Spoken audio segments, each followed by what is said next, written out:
If you'd like to support the channel, please take a look at the links below for Warlock Sanctum games. They are the sponsor for this video, and their current games are in the description below. This is the Awkward GM Corbin, and today we will be discussing Vampire the Requiem's Blood Sorcery. I'll cover the core Blood Sorcery rules, as well as how to make your own custom spells using the cross-compatible Blood Sorcery 1st Edition book.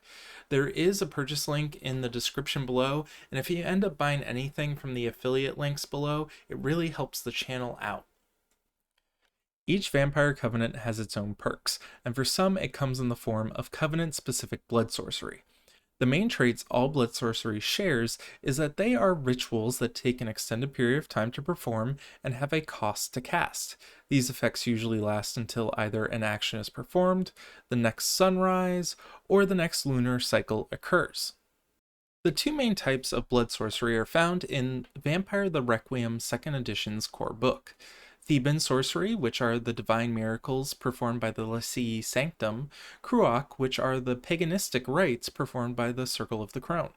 It should be noted that there are additional forms of blood sorcery in 1st edition, and their rules are mostly still compatible with 2nd edition, so don't worry about buying the older supplements in this case. If you were just using the core 5 covenants from 2nd edition, look up the Sucast rituals used by the Order of Dracul. I won't go over them in detail, but the Ordo Dracul Covenant book lists 5 spells at incrementing levels that make your character fearless, allow them to maintain control during frenzy, link themselves to other vampires, turn their blood into weapons, and stop other vampires from using their blood-based disciplines and healing. The 7th Covenant is the antagonistic covenant for vampires. They're essentially vampires that hunt other vampires, and they gain the Aeronite sorcery that allows them to better hunt other vampires. My favorite of their abilities is using their blood as a tracking device and causing those that kill them to burst into flames. I'm not going to go over every single type of blood sorcery that's out there, but they all behave similarly. And if you wish to know more about what abilities there are out there for the other covenants, please check out the books that I have listed here, and they'll be listed in the description below if you wish to purchase them from DriveThruRPG. All blood sorcery is considered part of their covenant's secret weapons. If a vampire leaves their covenant, more powerful ritualists will track them down and kill them in order to stop their rituals from leaving their covenant's possession. If you wish to have a character have blood sorcery outside of their covenant, that can happen. Just know that if anyone finds out that they can do it, they're likely going to have a target on their back. Each type of blood sorcery has its own specific dice pool you roll. For Cruac, you roll Manipulation and Occult, plus the number of dots you have in Cruac Ritual Discipline. For Theban Sorcery, you roll Intelligence and Academics, plus the number of dots you have in the Theban Sorcery Ritual Discipline. Ritualists who use Cruac magic spend 1 vitae per level of the ritual casted, whereas Theban Sorcery requires them to spend 1 point of willpower per level of the ritual. Theban sorcery also requires an item to be sacrificed, but regardless, everything on the cost of the ritual will be destroyed once used. Any blood used cannot be eaten by vampires as it becomes inert. Blood sorcery uses the extended action rules, so you need to hit a target number of successes before the ritual works, as opposed to just needing 1 success like normal abilities. Each roll takes between 15 to 30 minutes depending on how skilled the ritual caster is. Note that once a ritual has started, if you stop it before you get to the necessary number of successes, it fails. Since this is an extended action, you can only try a number of times equal to the dice pool you are rolling.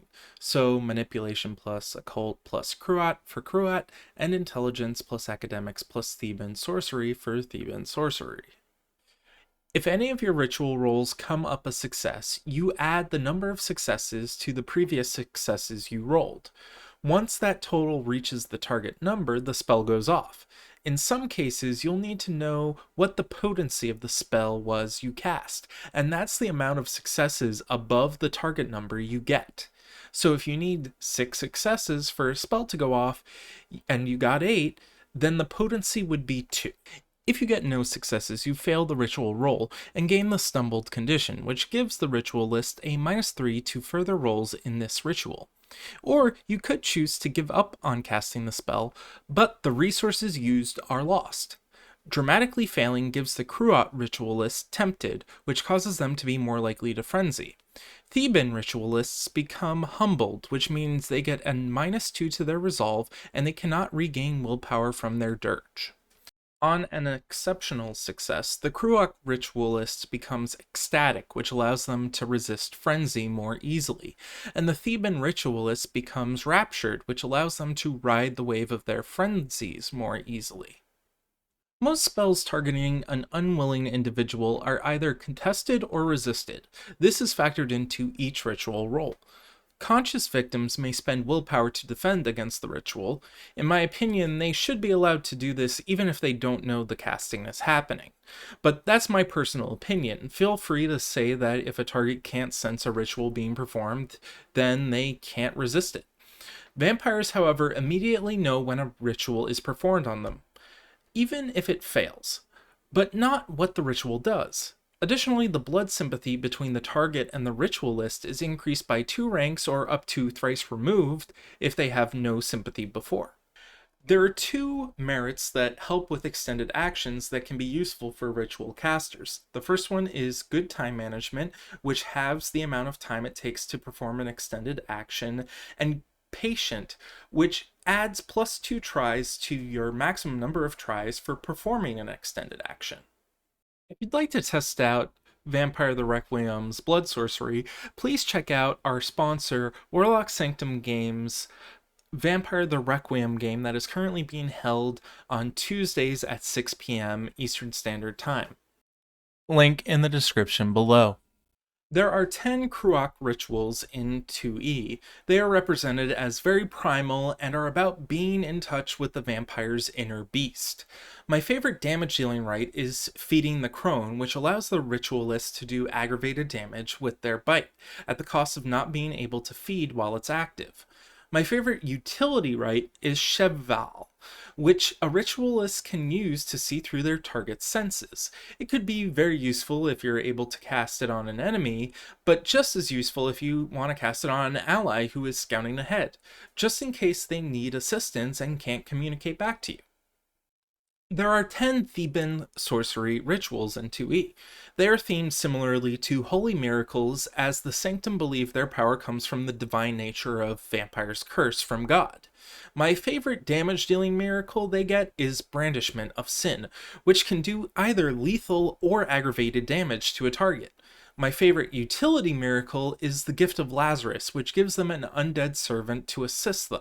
The servant isn't intelligent, but they can act as a good distraction or a meat shield when necessary.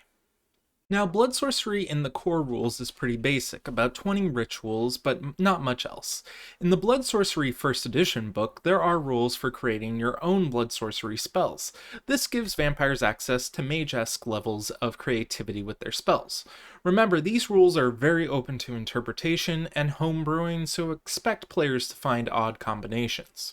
Spells are broken down into a few components that adjust how the spell works, and how difficult it is to cast. How long the ritualist takes to cast per roll, which dice pool they use, whether the roll is contested, how large is the effect, how long does the effect last, how many targets are being affected, how far the spell is being cast, and how large the target is. Potency is no longer determined during spellcasting, but that's the only change I can see from 1st edition to 2nd edition. So don't be scared about 1st edition being different from 2nd edition. There shouldn't be much that you have to worry about. After building your spell, you apply a theme, which is the effect the caster wants the spell to perform. Each of these themes has a value between 1 to 5, depending on how powerful the effect is. For instance, Creation 1 can cause a minor hallucination, but Creation 4 can create artificial life that behaves like a ghoul. Or at Destruction 1, you can upgrade bashing damage to lethal, whereas with Destruction 5, you can do aggravated damage to someone without even touching them. As you can see, Blood Sorcery is a powerful tool in any vampire's arsenal. Please let me know what blood rituals you want to be casting, or what videos you'd like to see next in the comments below. If you'd like to support the channel without spending money, you can like this video, subscribe to the channel, and click the bell icon to get notifications. This lets other people on YouTube see my content. If you'd like to support this channel with money, you can send a tip to my Ko-fi account via PayPal, check out our sponsor, Warlock Sanctum Games, or make a purchase through DriveThruRPG via one of the affiliate links. All these links are in the description below. Thank you so much for watching, and have a good one. I've recorded this second outro about 100 times now because I really want to get across the idea of Blood Sorcery and other customizable abilities such as Mage the Awakening's magic system are kind of like a blank check that you give to your players that you hope they don't put too much on, or else you're going to destroy the game. For instance, a player who's very creative can definitely break these systems in order to create astronomical powers that the game developers didn't realize were a thing.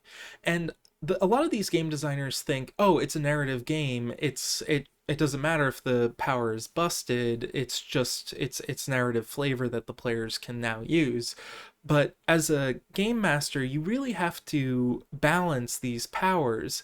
And honestly, if anyone can figure out a way of making sure that players don't go hog wild with this, I'd like to hear your opinions in the comments below. Please stay safe, and I hope you're having a good one.